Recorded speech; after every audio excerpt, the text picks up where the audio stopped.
What's up, everyone? Welcome back to 2GZ Garage. From the title, you guys seen that I'm trying to get a little bit more horsepower out of the Toyota pickup. I ended up taking off my front drive shaft. Hopefully that's gonna relieve some of the pressure that the motor has and the stress. The motor has way less tension, one less shaft to move, so hopefully it helps. We're gonna go on a drive and test that out. But before we go on a drive, I actually just received my new fan. You can see I'm in the process of swapping out my fan. Summit Racing was awesome and they took care of me under warranty, so we have another one here. I'm gonna go ahead and install that fan and get this bad boy good to go, so Tina will be back up and going 100% fully. I just did a fresh oil change, so she has some fresh good lube. So let's get this fan swapped out so we can get on going. I have to go get some gas because I'm actually running low.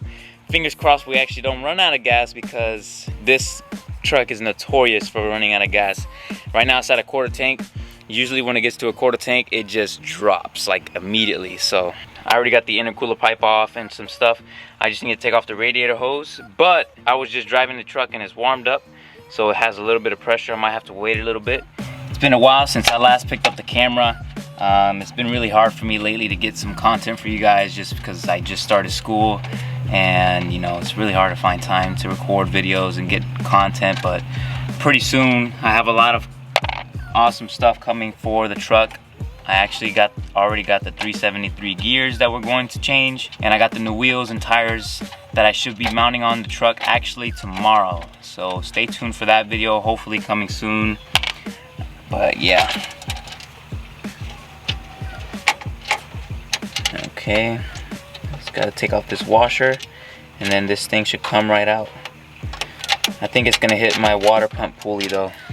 So I got the fan off the eBay one and I put the fan on. I was not able to turn it one rotation this way because the bolts, they only line up in two different ways, you know, up or down. I don't know if that makes sense, but the bolt pattern is not the same all the way around. These two sides are closer and the two on top are like further apart, so like I can't just adjust it one turn this way. I have to turn it a full 180 all the way around. The problem with that is, instead of my wiring, originally it was up here, I wanted it to be like down here, and now it's going to be on the complete opposite side from there. So I'm going to have to extend my harness, and the goal is hopefully this will stay away from my water pump pulley, which should be really close to this. This thing is ready to go in. This fan compared to the cheap eBay one is a complete night and day difference.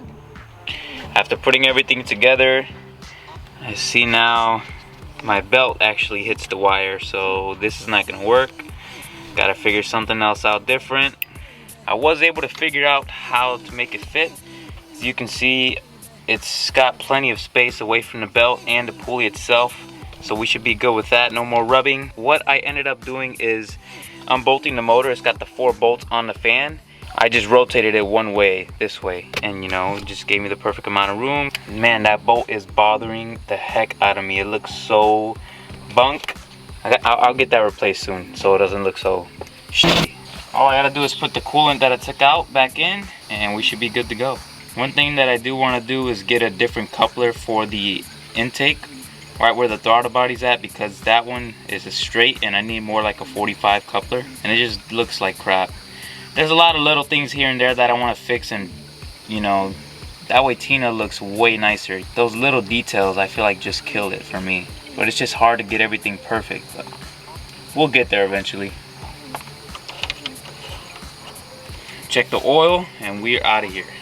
I got the GoPro here. Hopefully I can get some nice POV footage of driving the truck. We'll see how it performs. I'm just hoping we make it to get gas.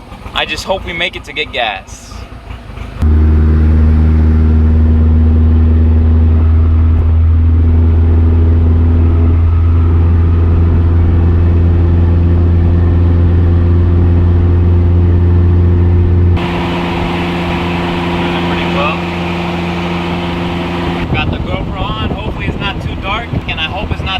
So you guys can hear that turbo spooling.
boost cut, it does feel a lot more relieved, and you can definitely feel the power kick in a lot more. So I'm pretty sure, you know, this is helping a lot. So I just remembered that this bigger fan does take up a lot more current, and that actually does take juice from the alternator. So right now in this next pool, I'm gonna turn off the fan and see if that makes a difference.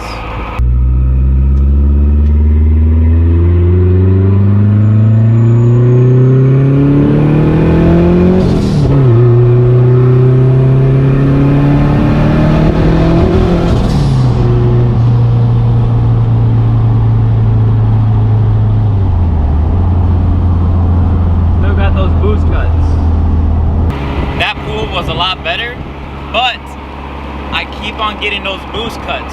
So when I get home, I'm gonna play back the footage. I'm gonna see exactly where it's cutting off the boost. It could be over boosting, which why that would be, I have no idea. I just have to look back in the footage and see exactly what it's doing, but it doesn't seem to be too happy right now. On the first pool, I was able to feel, obviously you were able to see and hear that the clutch is not holding the power much longer anymore. So pretty soon I'm gonna have to get another clutch. I need to get a spec stage 5 clutch, man. They're so expensive though. It sure does sound good though. That's one thing for sure.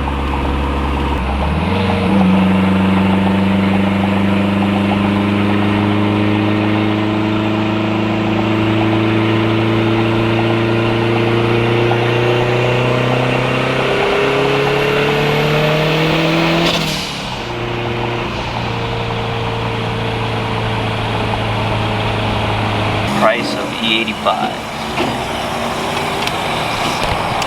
Gotta love E85, especially nowadays with all these gas prices.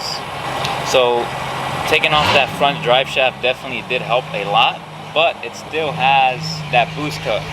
I can't go into boost for too long. I don't know why it's doing this, but maybe need a different boost controller. Might be time for a freaking fuel tech, to be honest, but there's so much money. But taking off that drive shaft definitely does help. I highly recommend it for you guys who are NA or even turboed and have it. It definitely relieves the truck a lot. 35 bucks to fill it up, not too bad. Advanced Auto Parts is actually on my way home, so I'm gonna stop there and get a different switch because my switch burned out once again. Maybe I have to find a switch that can take a little bit more voltage. I'm gonna stop at Advanced Auto Parts because that is where I got this switch, and this is the second time that it actually burns out on me, which I'm not sure why. I don't know if these spout fans require more juice, more current, a thicker wire, I'm not sure. So I'm gonna stop by and try to get this one swapped out. If not, I have to get a bigger one. So the wire is actually fine. This is actually fine as well. The only problem is like the inside, like the switch, like broke. Why? I have no idea, but this is the second one. So I'm gonna see, I don't know if maybe I need to get a stronger one or what, but you see it's all broken. So I ended up getting this 35 amp fuse. The fuse that I had before was a 20 amp. So I'm gonna go ahead and hook this up. I got it kind of ghetto hooked up. Now the question is, do I need to up the gauge on the wire that I have going to the switch? You might be asking, why do you have a different gauge going to the fan and a different gauge going to the switch? Well, it's because I have negative going to the switch, positive going to the fan, and the positive wire I have at 12 gauge, and the negative wire I have at 14 gauge. So I don't know, we'll have to see.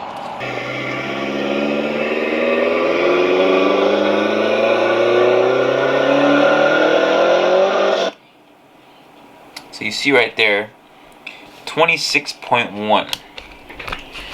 So it does seem like the truck is actually over boosting. And actually, if you hear in the footage, you can actually hear the tires are spinning. So it might not even be that my clutch is slipping. It could just be that the tires were spinning, and when I shift to third, I shift really quick and they were still spinning, and then all of a sudden I let off and the tires hooked up and then bogged. So I think maybe my clutch wasn't even slipping. It could still be fine because you can hear in the video that the tires were spinning. So that's on the clutch side. On the boost cut side, it does seem like it is over boosting. Why it's over boosting, I do not know. Might have to take it back to the tuner to have him do some fine tuning, especially now that I took the exhaust off. I don't know if that made the difference or what.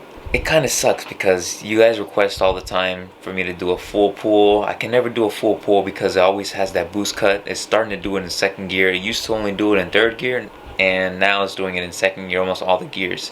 It's when the boost kicks in, it's going. Besides that, the truck drove great. Taking off that drive shaft helps a lot. You can just feel the truck like way more like light, relieved. Really cool to hear the tires spinning. I hope you guys enjoy watching this little vlog. If you guys did, please be sure to give it a big thumbs up and consider subscribing if you have not already, because there's a lot of big things coming for this truck. As I mentioned, I'm changing the gears on the rear end. A lot of things coming for the truck and also for the 350Z. Tomorrow, as I mentioned, I will be taking the truck to get the new wheels mounted, and I will also hopefully be taking the 350Z to get the front bumper painted. So yeah, a lot of things to do tomorrow. Hope to see you guys in the next video. Peace out, and I'll see you guys soon.